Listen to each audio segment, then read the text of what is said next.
ఓం సాయిరామ్ సమర్థ సద్గురు సాయినాథ్ మహారాజ్ కీ జై. మన సాయి బిడ్డలందరికీ నమస్కారం ఫ్రెండ్స్. ఎలా ఉన్నారండి? ఏం చేస్తున్నారు? అందరూ బాగున్నారు కదా?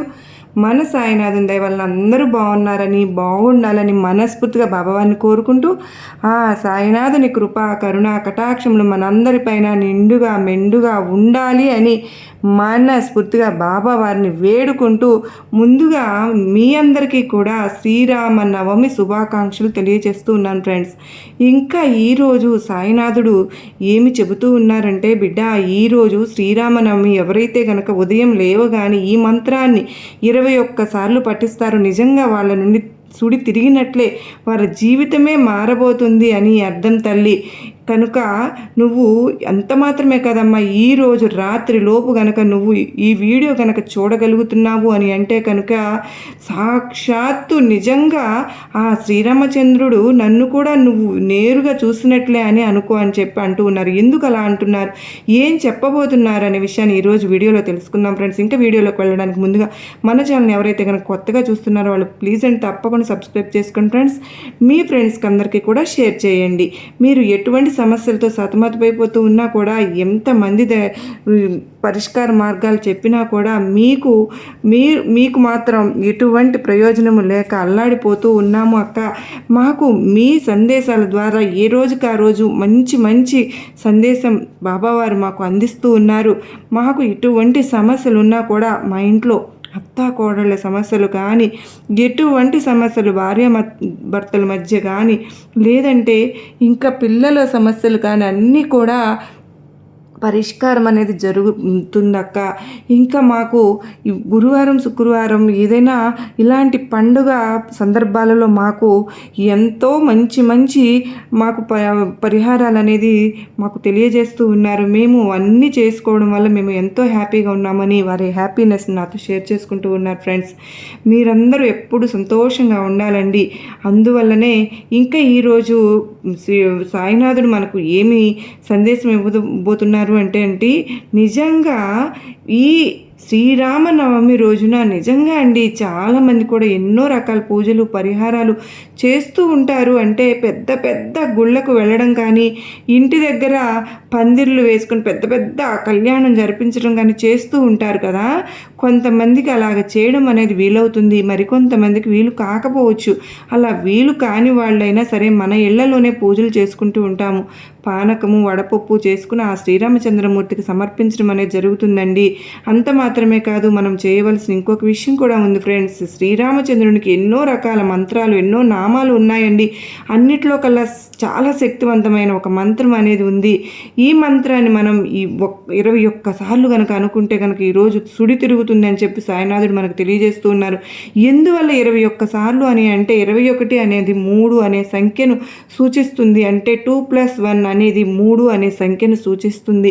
3 అంటే నిజంగా త్రిమూర్తులని మనకి గుర్తు చేస్తూ ఉన్నట్లుగా, త్రిమూర్తులు ఎవరైతే ఉన్నారో వాళ్ళ సాక్షిగా ఆ శ్రీరామచంద్రమూర్తిని తలుచుకుంటూ, త్రిమూర్తులను తలుచుకుంటూ, సాయినాథుని తలుచుకుంటూ మనం ఈ మంత్రాన్ని అనుకుంటే కనుక నిజంగా అండి మన జీవితంలో ఉన్న కష్టాలన్నీ కూడా తొలగిపోయి అదృష్టం అనేది పట్టబోతుంది.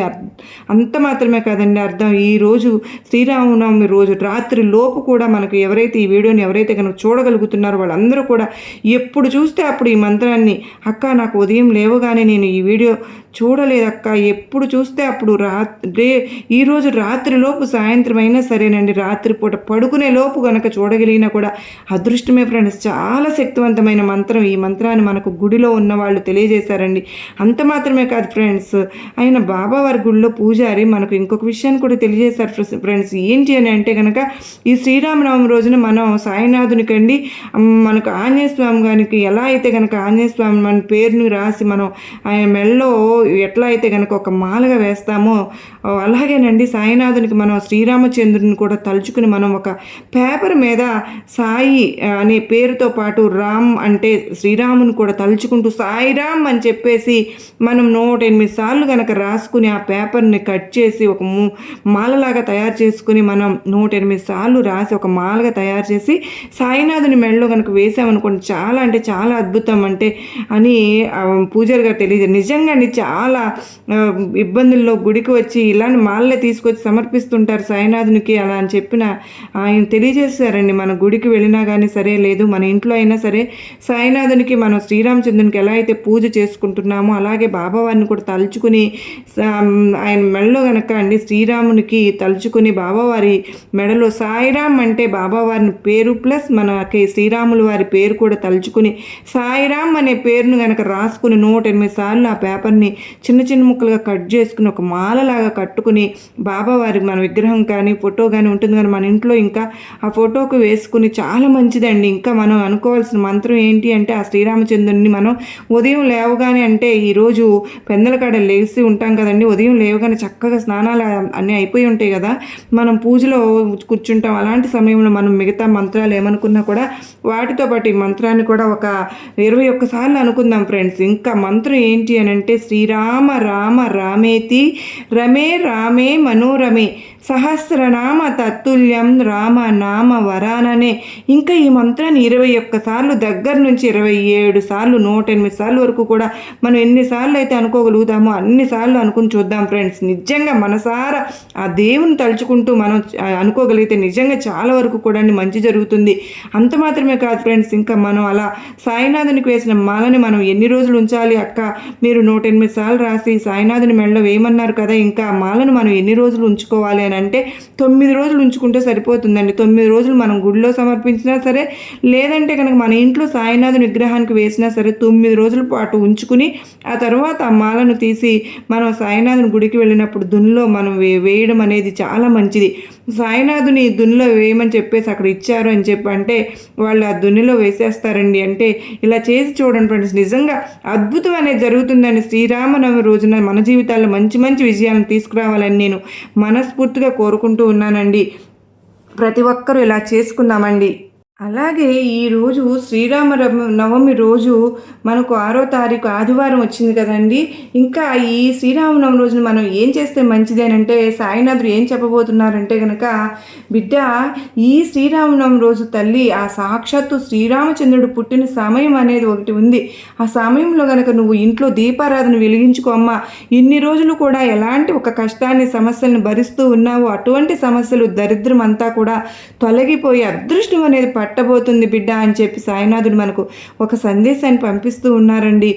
ఎప్పుడు బాబావారు ఏది చెప్పినా సరే ఆ సమయంలో మనం దీపారాధన చేయాలి అనేది మనందరం తెలుసుకుందాం కదా ఫ్రెండ్స్. ఇంకా వీడియోలోకి మనకు చక్కగా అన్ని విషయాలు తెలియజేస్తూ ఉన్నారు సాయినాథుడు.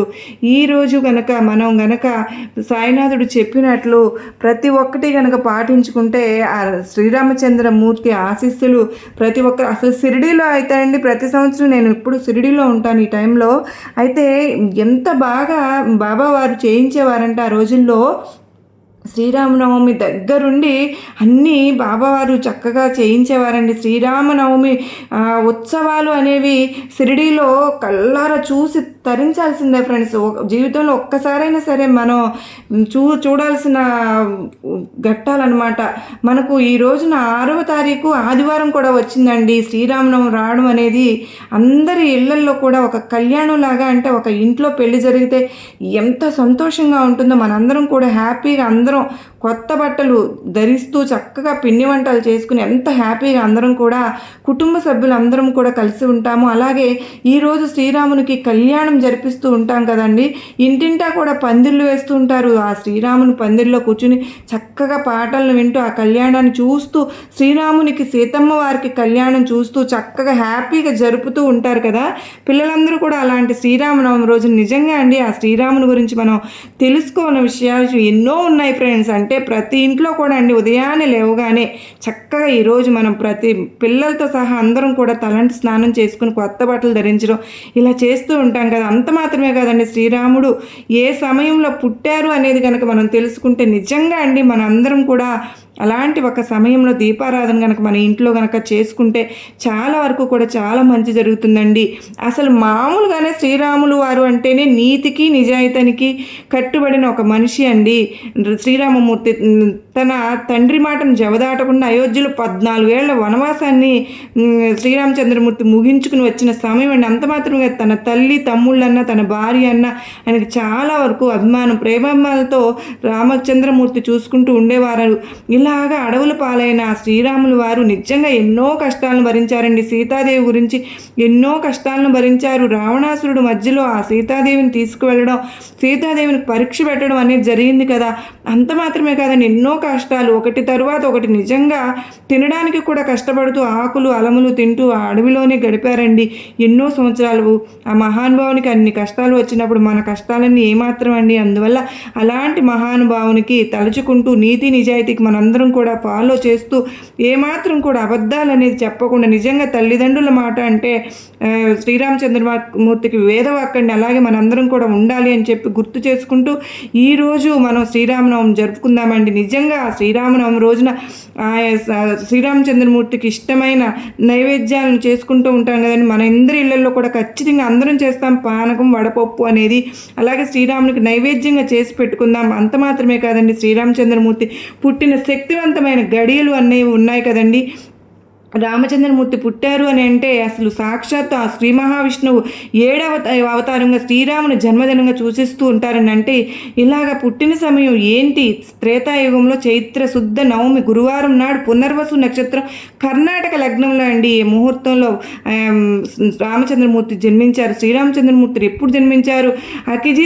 అభిజిత్ అని మనందరికీ కూడా ముహూర్తం రోజు వస్తూనే ఉంటుందండి. అలాంటి అభిజిత్ ముహూర్తంలో దీపారాధన చేసుకుందామని చెప్పి మనకు ప్రతి ఒక్కరికి కూడా నేను మనవి చేసుకుంటూ ఉన్నాను, తెలియజేసుకుంటూ ఉన్నాను. అభిజిత్ నక్షత్రం అంటే ఏంటి, అభిజిత్ ముహూర్తం అంటే ఏంటి కూడా మనం తెలియజేస్తూ ఉంటాము. ఇంకా ఆ అభిజిత్ ముహూర్త సమయంలో ఆ శ్రీరామచంద్రమూర్తి జన్మించడం అనేది జరిగింది. ఇంకా ఈరోజు మనందరం కూడా మన ఇళ్లలో ఎప్పుడు కూడా అలాంటి ఒక దీపారాధన వెలిగించుకుంటే కనుక చాలా మంచిదండి.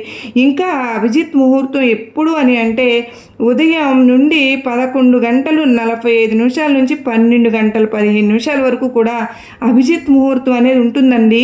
అటువంటి సమయంలో మన ఇంట్లో కనుక దీపారాధన చేసుకుని చక్కగా వడపప్పు పానకం అనేది చేసి నైవేద్యంగా పెట్టుకుని ఒక దీపారాధన కనుక వెలిగించుకుంటే, అంటే నెయ్యితో దీపారాధన పంచముఖ దీపారాధన అయినా సరే, లేదంటే కనుక మనం మామూలుగా 2 వత్తువులను చేసి దీపారాధన మట్టి ప్రమిదలో దీపారాధన వెలిగించుకుందాం ఫ్రెండ్స్. చాలా అంటే చాలా మంచిదండి. ఇంటికి ఎలాంటి ఒక నెగిటివ్ ఎనర్జీ ఉన్నా కూడా బయటకు వెళ్ళిపోవడం. నిజంగా ఎన్నో కష్టాలు మనం ఇంతవరకు అనుభవించి ఉంటాం, కానీ ఈ సంవత్సరం నుంచి అయినా సరే మనకి మంచి జరగాలి అని చెప్పి మనం కోరుకుంటూ ఆ సాక్షాత్తు శ్రీరామచంద్రమూర్తి పుట్టిన అభిజిత్ ముహూర్తంలో మనం దీపారాధన చేసుకుందాము అని అంటే నిజంగా ఎన్నో జన్మల పుణ్యం అండి. ఎలాంటి ఒక పుణ్యాన్ని ఆ భగవంతుడు పుట్టిన ఆ సమయం అనేది మనకు తెలిసి రావడం, అలాంటి సమయంలో మనం ఒక దీపారాధన చేసుకోవడం అనేది ఎంతో శ్రేయస్కరం ఫ్రెండ్స్. ఈ వీడియో మట్టుకు చూసిన వాళ్ళందరూ ప్రతి ఒక్కరికి షేర్ చేయండి. ఎందువల్లంటే వాళ్ళందరికీ కూడా మామూలుగా అందరం కూడా శ్రీరామనవమి ఇంట్లో పూజలు చేసుకుంటాం, అయితే కళ్యాణం జరిపించుకుంటూ ఉంటాం, పానకం వడపప్పు నైవేద్యంగా పెట్టుకుంటుంటాం. కానీ ఇలాంటి దీపారాధన ఇలాంటి సమయంలో ముహూర్తంలో అభిజిత్ ముహూర్త సమయంలో దీపారాధన వెలిగించుకోవడం మర్చిపోవద్దని అందరికీ గుర్తు చేయండి. అంత మాత్రమే కాదండి, మనకు ఈ శ్రీరామనవమి చైత్ర మాసంలో అమావాస్య అంటే అమావాస్య తర్వాత 9వ రోజున వచ్చే రోజుని మనం శ్రీరామనవమిగా భావిస్తూ ఉంటాం. అందువల్ల అండి చాలా అంటే చాలా శక్తివంతమైన రోజు అండి ఈరోజు. అందరూ కూడా ఎవరు కూడా ఆదివారం వచ్చినా కూడా ఎవరు కూడా నాన్ వెజ్ తినకండి. చాలామంది తినరు, ఎవరైనా సరే మరచిపోయి ఎవరు తినకండి. అందరూ కూడా ఈ రాముల వారిని తలుచుకుంటూ చక్కగా ఇంట్లో పూజలు చేసుకుంటే హ్యాపీగా సంతోషంగా ఉందాం. ఆ భగవంతుడు మనకు మనస్ఫూర్తిగా మనందరికీ కూడా మంచిగా రాముల వారి ఆశీస్సులు కలగాలి అని నేను మనస్ఫూర్తిగా కోరుకుంటూ కూడా ఉన్నానండి. మీరందరూ కూడా ఈ వీడియోని ప్రతి ఒక్కరికి కూడా షేర్ చేయండి ఫ్రెండ్స్. ఎందుకంటే వాళ్ళ జీవితాల్లో కూడా అందరూ హ్యాపీగా ఉంటేనే కదండి మనకంతా మంచి జరుగుతుంది. అంత మాత్రమే కాదు ఫ్రెండ్స్, మనం చిన్నప్పుడు చక్కగా రామాయణం చక్కగా విన్నాం కదండి. అలాంటి ఒక కథను మనం ఇప్పుడు కూడా ఈ శ్రీరామనవమి రోజున తెలుసుకుందాం ఫ్రెండ్స్. శ్రీరామచంద్రమూర్తి అప్పుడు అందరినీ ఎలా రక్షించారో మనల్ని కూడా అదే విధంగా రక్షించు స్వామి అని చెప్పి ఈ కథను ఎవరైతే భక్తి శ్రద్ధలతో వింటారో వారు నిజంగా అదృష్టవంతులు ఫ్రెండ్స్. వైకుంఠ ప్రాప్తిని పొందుతారండి. రాముడే పరబ్రహ్మం, రాముడే పరమ తపస్సు, రాముడే పరతత్వం, రాముడే తారక బ్రహ్మం, సర్వజీవులకు ఆధారభూతమైనటువంటి శ్రీమన్నారాయణుడే త్రేతాయుగంలో శ్రీరామచంద్రమూర్తిగా వెలిచారు. ఆ భక్తవత్సలుడు ఎంతో దయామూర్తి. పూర్వం రామాపురం అనే గ్రామంలో హనుమత్ లక్ష్మణ సమేత సీతారామచంద్రమూర్తి వారి ఆలయం ఉండేది. ఆలయం ఊరికి ఒక చివరగా పక్కన చక్కటి కోనేటితో చూడడానికి ఎంతో ఆనందంగా ఉండేది. ప్రతి సంవత్సరము శ్రీరామనవమికి ఎంతో పెద్ద ఎత్తున ఉత్సవాలు జరిగేవి. అలా ప్రతి సంవత్సరం పక్కనే ఉన్న కోనేరులో స్వామివారి తెప్పోత్సవాలు అంగరంగ వైభవంగా జరుగుతుండేవి. అక్కడే కొలువై ఉన్నటువంటి శ్రీరామచంద్రుల వారి పరివార మూర్తులు అందరూ సుందరంగా ఆ వైభవం చూడడానికి 2 కళ్ళు చాలవండి అన్నట్లుగా మనోహరంగా ఉండేవి. ఆ ఆలయంలోనే మల్లన్న అని ఒక పనివాడు ఉండేవాడు.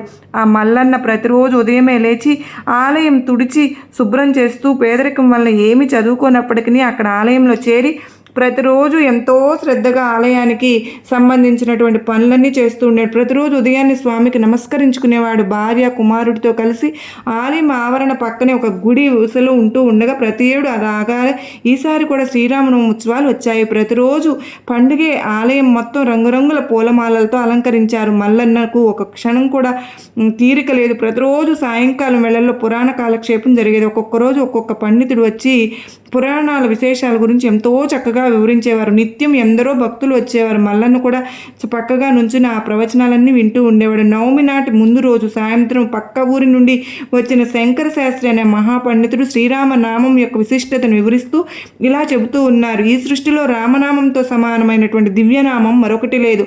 ఒక్కసారి రామనామాన్ని జపిస్తే ఎన్నో వేల పాపాలు నశిస్తాయి. ప్రతిరోజు ఈ దివ్యనామాన్ని జపించే వారికి సర్వ సౌభాగ్యాలు లభిస్తాయి. ఎటువంటి ఆపదలో ఉన్న ఒక్కసారి రామ అని పిలిస్తే ఆ కోదండ రాముడు వస్తాడు, తక్షణమే ఆపదల నుంచి రక్షిస్తాడు. ఇంత తేలికైనటువంటి ఇంత ప్రభావవంతమైనటువంటి నామం మరొకటి లేదు. సాక్షాత్తు పరమేశ్వరుడు కూడా రామనామాన్నే జపిస్తూ ఉంటాడు. రామనామ జపం వల్లనే ఎందరో మునీశ్వరులు తమ తమ దివ్య శక్తులను పొందారు. సర్వవేళలా మానవులకు దేవతలకు ఈ రామనామమే ఆధారమని ఆ శంకర శాస్త్రి వారి మాటలు విన్నటువంటి మల్లన్న హృదయం ఎంతో లోతుగా ఆనందంగా చాలా చక్కగా వినసొంపుగా ఉంటాయి. ఆ మాటలు ఎంతో చేస్తున్నట్టు తాకి రాములు వారి నామం ఇంత గొప్పదా అనుకుంటాడు. ఏదో చేస్తున్నాను అనుకున్నానే కానీ ఇంత అద్భుతమైనటువంటి రాములు వారిని సేవిస్తూ ఉండడం నిజంగా నా అదృష్టం అనుకుంటాడు. ఆనాటి రాత్రి భోజనం చేసి కుటుంబం అంతా నిద్రపోతారు. ఒక్కసారిగా మల్లన్న కుమారుడు గట్టిగా అరుస్తాడు. ఆ అరుపుతో మల్లన్న అతని భార్య ఒక క్షణం లేచి పిల్లవాడికి ఏం జరిగిందా అని చూస్తారు. ఆ పిల్లవాడు బాధతో మెలికలు తిరుగుతూ ఉంటాడు. అంతలో ఒక పాము జరజరా పాకుతూ గుడిసెలో నుండి బయటకు వెళ్ళడం వారి కంట కనిపిస్తుంది. జరిగింది అర్థమైపోతుంది. ఆ పామె పిల్లవాడిని కాటు వేసింది. ఇంత అర్ధరాత్రి వేళ ఆ పిల్లవాడిని తీసుకుని ఎటు వెళ్ళడం అనుకుంటూ బాధపడుతూ ఉంటారు. అసలే పిల్లవాడి బాధతో కేకలు పెడుతూ కేకలే స్థితిలో ఉంటాడు. ఆ మల్లన్న దంపతులు ఇద్దరి పరిస్థితి కన్నీటి పర్యంతం అవుతుంది. అప్పుడు మల్లన్నకు ఒక్కసారిగా మనసులో సాయంత్రం వేళ శంకర శాస్త్రి గారు ప్రవచనంలో చెప్పిన మాట గుర్తుకు వస్తుంది. ఎటువంటి ఆపదలో ఉన్న రామా అంటే ఆ స్వామి కాపాడుతాడు అని చెప్పి అంటాడు కదా అని చెప్పి వెంటనే కుమారునికి పాము కాటును వేసిన చోట రామా అంటూ గట్టిగా అరుస్తూ నోటుతో ఊదుతాడు. అంతే అద్భుతం. పిల్లవాడి నొప్పి క్షణంలో మాయమైపోతుంది. పాము కాటు వేసిన చోట గాయం కూడా మాయమైపోతుంది. పాము కాటు వేసిన చోట గాయం కూడా మాయమైపోవడం చూసి వారు ఎంతగానో సంతోషిస్తారు.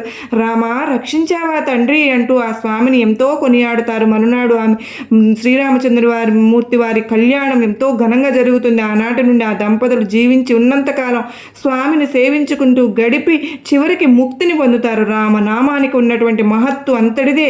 ఎవరైనా మనస్ఫూర్తిగా ఈ దివ్యనామాన్ని జపిస్తారో వారికి సకల శుభాలు కలుగుతాయి. ఎటువంటి అనారోగ్యం కలగదు. సర్వ సౌభాగ్యాలు కలుగుతాయి. పూర్వం రామశర్మ అనే ఒక మహాపండితుడు ఉండేవాడు.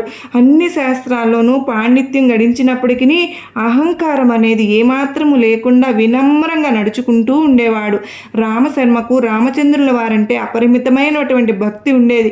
రామచంద్రుని మనసులో తలుచుకుంటూ ఉండేవాడు. తన దగ్గరకు సలహాల కోసం వచ్చే వారందరినీ రావణుని కొలుచుకోండి అని చెప్తూ ఉండేవాడు. ఎటువంటి ఆపదల నుంచి రామచంద్రుడే అని చెప్తూ ఉంటాడు. రామశర్మ భార్య పేరు వైదేహి. దంపతులు ఇద్దరు కూడా అన్యోన్యంగా ఉంటూ ఉండేవారు. వారికి ఇద్దరు కుమార్తెలు, ఇద్దరికి యుక్త వయసు వస్తుంది. ఇక నుంచి వరుడు కోసం కుమార్తెలు ఇద్దరికి వివాహం చేయాలని దంపతులు సంకల్పించుకుంటారు. ఇద్దరికి మంచి వరుడు లభించేలా అనుగ్రహించు స్వామి అంటూ స్వామిని వేడుకుంటారు. స్వామి వారి దయవలన కొద్ది రోజుల్లోనే పెద్ద కుమార్తె వనజకు మంచి చక్కటి సంబంధం దొరుకుతుంది.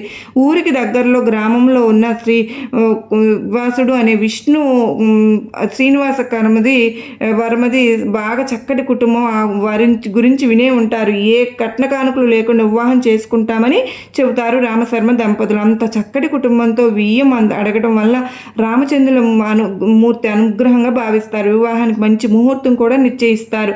ఇక రేపే వివాహం రోజు ఉదయానికల్లా మగపెళ్లి వారి బృందం వస్తుంది. మర్నాడు ఉదయం 7 గంటలకు ముహూర్తం. రాత్రి భోజనాలు అవుతాయి. రెండు పక్కల వాళ్ళు కూర్చుని కబుర్లు చెప్పుకుంటారు. పిల్లలు అటు ఇటు పరిగెడుతూ ఆడుకుంటూ ఉంటారు. అంతలో ఉన్నట్టుండి పెద్ద గాలి దుమారం లేస్తుంది.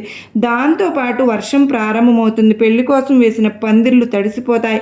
రామశర్మ గుండెల్లో గుబుళ్ళు పరుగుతుంది. ఏమిటి అకాల వర్షం, అందరికీ ఎంత ఇబ్బందిగా ఉందో అని బాధపడతాడు. వర్షం ఇంకా పెద్దదవుతుంది. గాలి కూడా తోడే పక్కన ఉన్న చెట్లన్నీ ఊగుతూ ఉంటాయి.